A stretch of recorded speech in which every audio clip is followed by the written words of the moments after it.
Hi everyone, I'm going to do a quick little 8-inch bloom with you guys. I wanted to use some of the new PrizmPour colors because I don't think that I haven't gotten to play with them that much yet. So I'm going to show you my colors first. I do change them up a little bit in the second bloom because I do end up scraping the first one. But I do still show it to you sped up a little bit. So let me run through my colors. This is Triple Sec. This is from Colourarte PrizmPour, and I love it. It's a fluoro yellow, and I super love this color. So I thought it would be cool as like the bottom layer so that the yellow peeks through the other colors. There is a 20% off discount code, which is Mandy1120 for anything on the Colourarte website. And depending on when this video releases, there's also a fall sale on top of that, so it's a good time to take advantage. This is Indigo Violet, which has, of course, become one of my favorite colors from Colourarte. And that's also PrizmPour. All of the Colourarte colors today are PrizmPour colors. So PrizmPour, they're not ready to pour paints. They are an acrylic paint. So they're not a pigment, they're a paint. So they're a lot of fun. This is Wild Orchid. I use this one in the first bloom, but I don't use it in the second one. So in case I forget to tell you that. And I use Sparkling Aqua, which is also a favorite. I love all things aqua, teal, turquoise. You can't ever go wrong with those for me. It's funny, I've always said purple is my favorite color, but anything in the teal aqua family has got to be close to that, if not right up there. So, and it's just a beautiful color. Love it. So anyway, I've been messing around with resin quite a bit, so I haven't been able to do as many blooms and swipes and stuff. And with school, I have very limited extra time, so I have to steward it wisely. So this is the first bloom. That is Triple Sec. And put a nice layer down. A little bit of the Wild Orchid. What I discovered is my PrizmPour paints were mixed a little thinner than the rest of my paint. And that was Sparkling Aqua and Indigo Violet. So when I blew down to try to expand my Cell Activator in the center, my regular paint, that's Golden, Cobalt, Turquoise, and Atelier Blue Black is next. My regular paint was thicker, which is kind of what I'm used to, and so I blew too hard. So all you could see was Cell Activator and a little bit of the Triple Sec color, so there was like no contrast of the other colors. So it's not that it was necessarily a bad bloom, it just didn't have nice composition. So using a white Cell Activator, so this is M-gram titanium white, which I get from Blick, mixed with Australian Floetrol. I like M-gram because I like the tiny little cells, but Amsterdam titanium white works well too. I just really like M-gram. So all of my regular paints like Golden and all that I get from Blick, and I have a link below where you can shop through our link, and it helps our channel if you're looking for art supplies. And then I get my Aussie Floetrol from Pixel Paint Designs. She ships from the United States, and her prices are just as competitive if you were to order from eBay or anything else to save yourself some money, and you're going to get it faster. And that's also where I get my Boom Gels and global paints, etc. So you can save 10% with Mandy10. There's a link for Pixel Paint Designs as well. So you can make Cell Activator with American Floetrol. I know people who do. I don't want to. Australian Floetrol works great. Yeah, it's expensive at first, but a bottle's going to last a long time.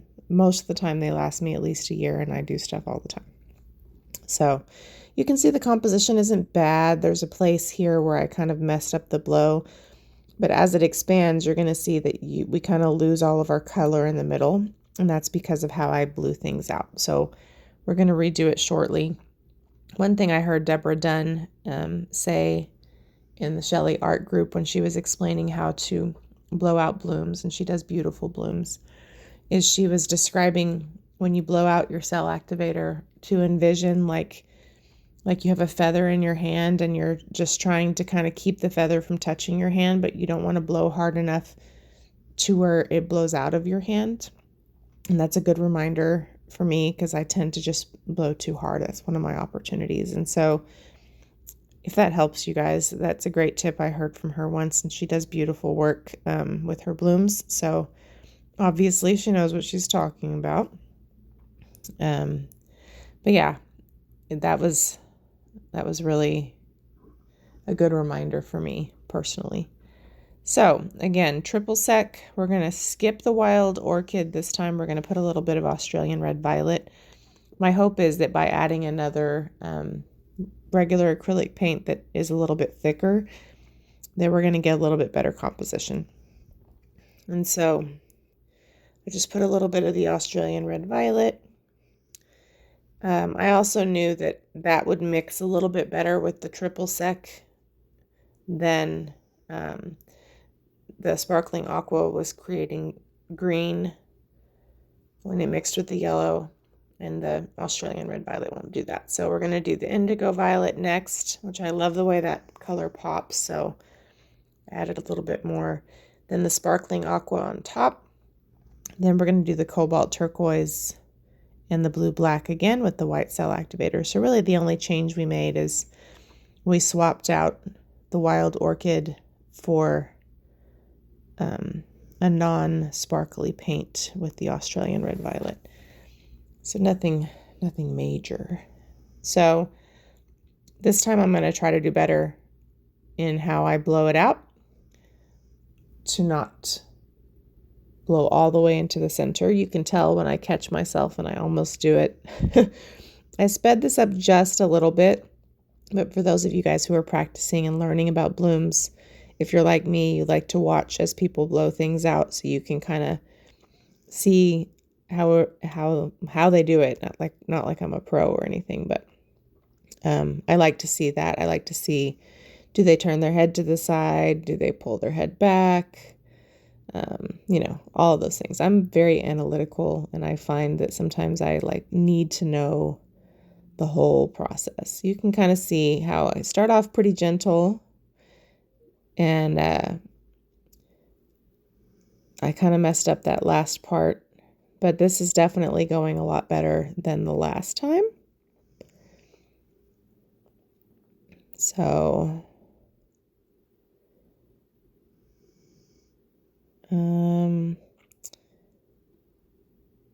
yeah, just a lot better. And you'll see the result has a lot more color. It's, I still don't get the result I entirely was looking for, but way better results. And so when I bring you in for a close-up, you'll see a lot more of the detail. Anytime you're working with like yellow and purple, you're always going to run the risk of getting mud. And so from up here, it might look like we have mud, but we don't. And under resin, those colors are really going to look amazing. So I did have some bubbles in my pillow paint because this is kind of like the bottom of the can. For some reason, the bottom of the can seems to have more bubbles. I don't know why that is, but anyway, we'll try to fix those before they get too crazy, and we'll spin her out. Now, these 8-inch MDF rounds, once they're resined, when I put them up for sale and stuff, I like to list them with a little easel.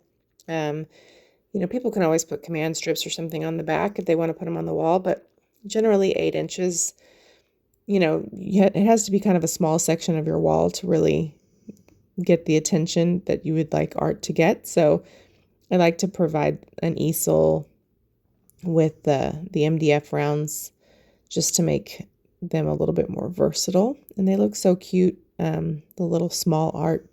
So I do get asked questions a lot about, why MDF versus canvas, and I do both. I have canvases, I have cradled wood boards sometimes, but when I'm practicing blooms and stuff, I'm just not always going to use the most expensive substrates. MDF isn't cheap either because the cost of wood is high, but I find them just generally a lot more easy to resin, and I think they look cute on a little easel. So anyway, hopefully you guys have enjoyed this different little bloom. It really does turn out beautiful. Is it the most spectacular bloom I've ever done? No, but it's beautiful and it will look beautiful. Once it's resined, you'll really be able to see those colors pop, especially the sparkle in that triple sec. It's a little more subtle, and the indigo violet will really be amazing. So I'll bring you down for a close-up so you can see what it looks like. Here we go. So up close you can see how magical those colors really are. And that will be a lot more of the view once it's resined. But I thought this was a pretty little girl. I've decided it's a girl, you know. So yeah, let me know what you think. Did you enjoy this one? And hope to do some more soon. Thanks for watching. Don't forget to let me know you're here. Bye.